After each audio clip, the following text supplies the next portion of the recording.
If people can't comment on your pins or the allow comments option isn't working correctly on Pinterest, it can limit engagement and interactions with your content. So in this video I will show you how to fix allow comments on your pins on Pinterest app. The first thing you have to do is to go to Pinterest app.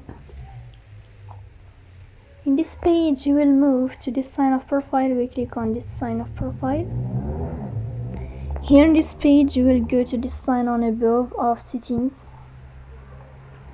After that, in this list you will find social permissions. Click on social permissions and you will find this sign or this feature of allow comments on your pins, so tap here to fix this problem.